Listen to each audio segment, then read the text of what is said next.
Welcome. This is Elizabeth Fulgaro. With me today is Chaplain Lisa Northway, U.S. Army.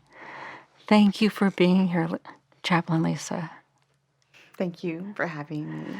You know, in all the roles that you've had over the years as chaplain, you've been pouring yourself out as a servant of God to be present to and help a lot of people. You've talked about during the deployments, really the 24/7 nature of your assignment, even though you weren't in the combat itself. Your support role required complete devotion to duty at all times. What have you done over the years? What do you do to allow yourself to be refreshed spiritually and to stay spiritually strong? How do you maintain your God connection so that you don't become too depleted and burn out? Certainly, there's a lot of layers to that. I think that in a combat situation, realizing that the spiritual combat is way more intense. It's way more real in some ways, which is hard to. I can imagine where our listeners might think that, well, how can spiritual combat seem more real if people, men and women, are dying around you?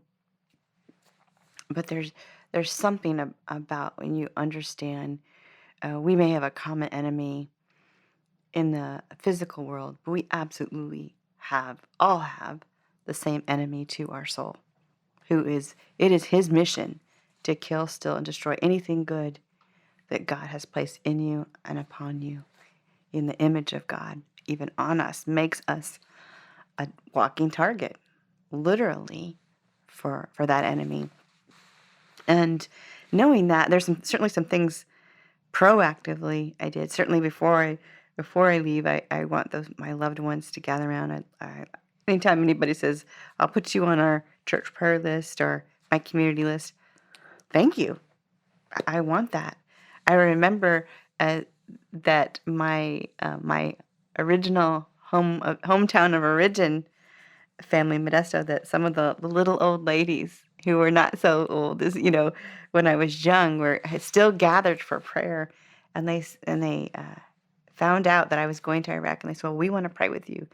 We want to be your prayer covering. We're gonna gather." And I was just like, "Oh my goodness, these are the ladies who taught me in Sunday school and that I looked up to, and they're coming and they're praying for me. They know me. They knew me as a child.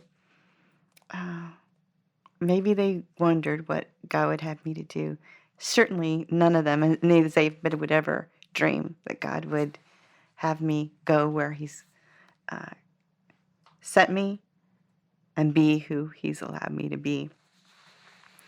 And I would say, the prayers of strangers, people who I've never to this day met, some of them who I've got to meet, like yourself, who signed up for that duty, that's so essential to our well-being, mentally, emotionally, spiritually, to get up and face the unfathomable day after day, hour after hour.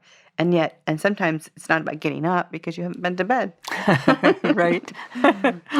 For sure. Do you read the Bible every day?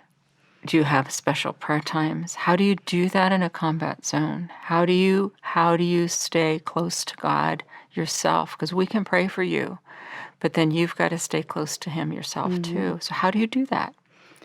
I think the days blur together so much that I can't say for certain if I read the Bible every day. I was in it. I was praying it sometimes over my soldiers. Mostly a lot of prayer time with soldiers, with another spiritual battle buddy, that person that I would not have chosen. I wouldn't have chosen any roommate.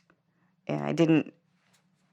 It's not typical. You have to have one, but I was in a situation that God saw fit that someone who was getting the opportunity to go back from the land that she had fled on foot. I mean, they had a car, but initially had to flee through the mountains of Turkey to get to Greece and eventually come to America, and was taken from her teaching position in classroom. That was the day they realized I could never go back, as she was dragged by her hair. And she Oh still my has goodness. long, beautiful hair, even as an older woman. And for her to come back to the privilege of helping her newer American comrades come as a civilian, put a flak vest, combat vest, and go out with my commander, and be the interpreter, be his interpreter. And then her coming back and her pouring out her heart and she say, Chaplain, she said, I just went outside the wire, and I see now this. I went to the same area where I was a teacher, and what Saddam did in 30 years took back our country 300 years. And the grief she would share, but we would come together and make room for joy and light. And she was the one. There was only one window in our room on the first part, and it was on my side. And she was so hungry for light, and she'd say, and I'd be sleeping still, and she'd whisper, Chaplain, man, it's okay if I open the curtain and let in the light of God. Oh, beautiful. In her broken English. Beautiful. I said, yes, Miriam, you can go ahead and let the light of God in. Even because I was going to keep sleeping if I had any moment at all to sleep. But thinking about those times and the bittersweetness and the sweetness of God's light and joy and compassion for each other and his people, letting that ride over the bitterness of what we saw, of just the way some people were treated, some people were neglected, that couldn't do better for themselves or those that they had deployed with, and helping people hang on. And I would say it was the prayer. It was getting to, yes, I shared scripture, and we had Sunday services, and they were joyous, and there was the music. We had music that carried us. Those I remember certain CDs that I would play in my room on my own, even I didn't have the strength to read or open my eyes in exhaustion, but I could press play and to let the worship music come over me, and let that be a gift. Let it restore my spirit, so I would have something to give when I walked out my door. Yes, exactly that. So he provided exactly what you needed. Mm-hmm. He provided the people, and then he provided a means which was easy for you to just let yourself soak in, let the music wash over you. Yes. So critical. So when you got back from Iraq, what came next? I had arranged with my husband that I knew, because of all that I had seen and endured and had impacted me, that I needed to be in a place where I could freely tell my story to a counselor, a therapist, somebody who'd been a chaplain.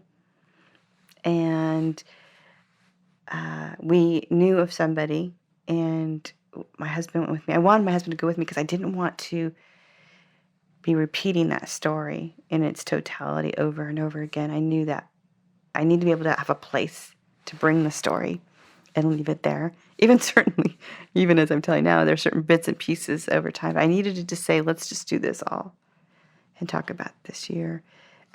Certainly, I think it was over a few sessions, but the first main session.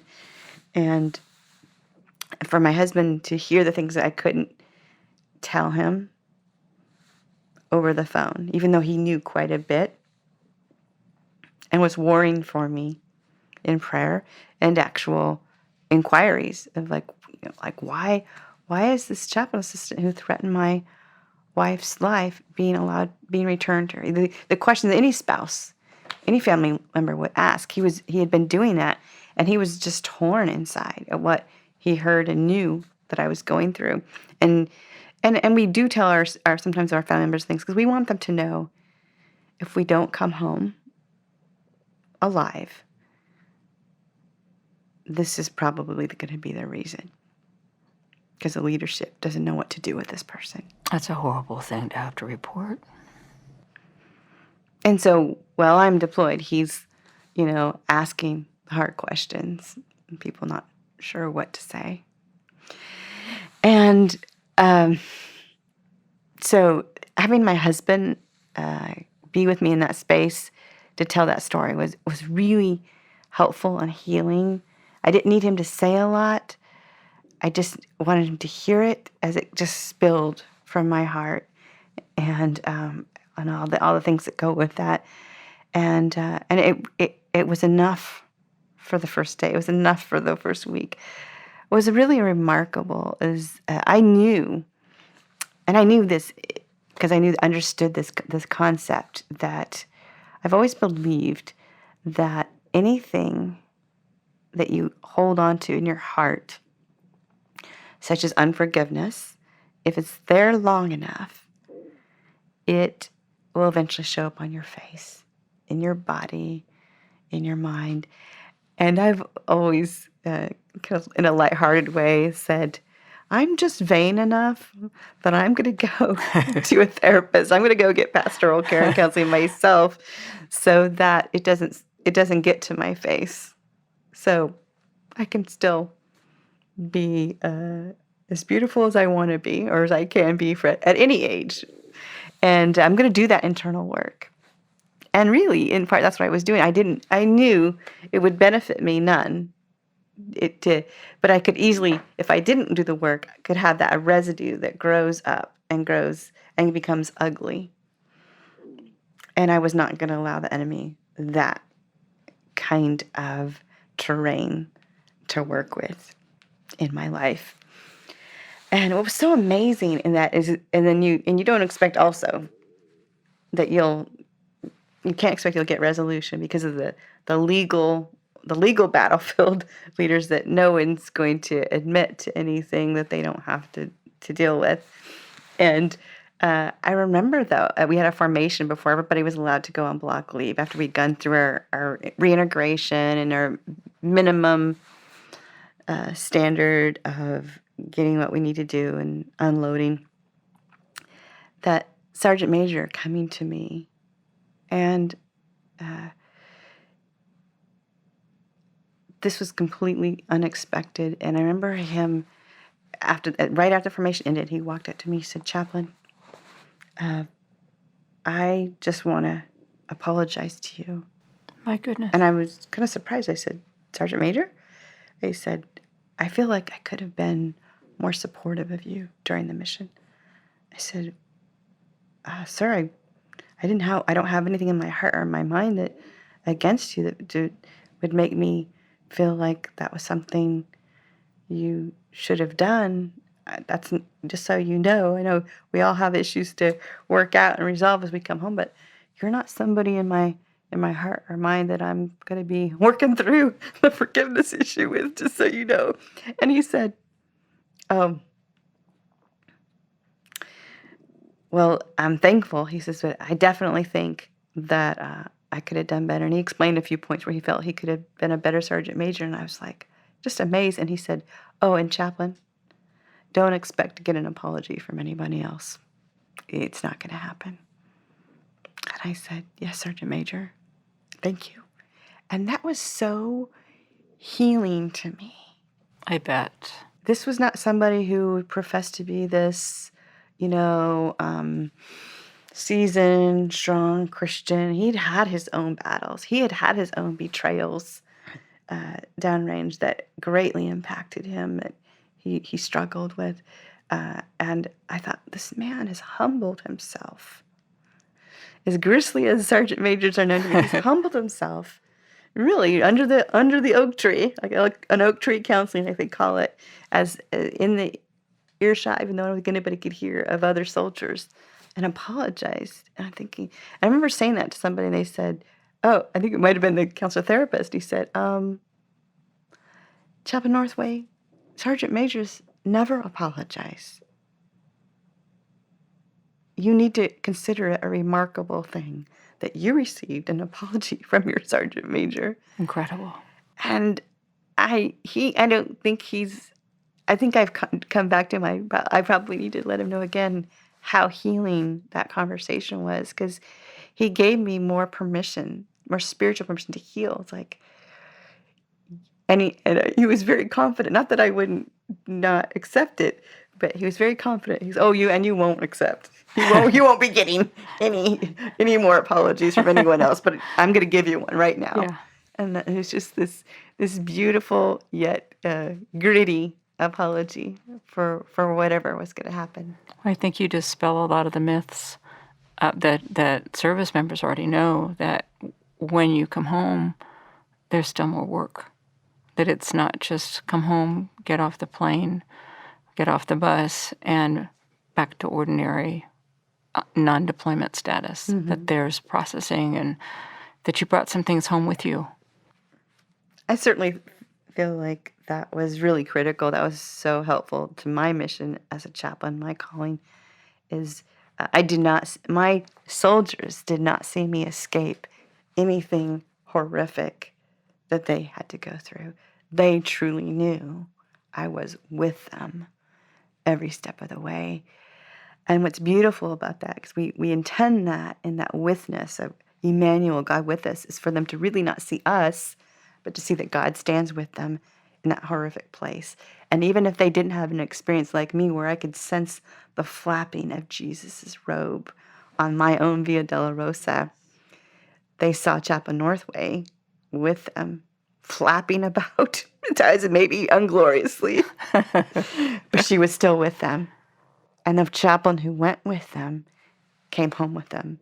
My hope is that translates to the God who went with them, or the God they adopted as their father. Yes. Is also the God that went home with them and is still with them every time they call upon his name.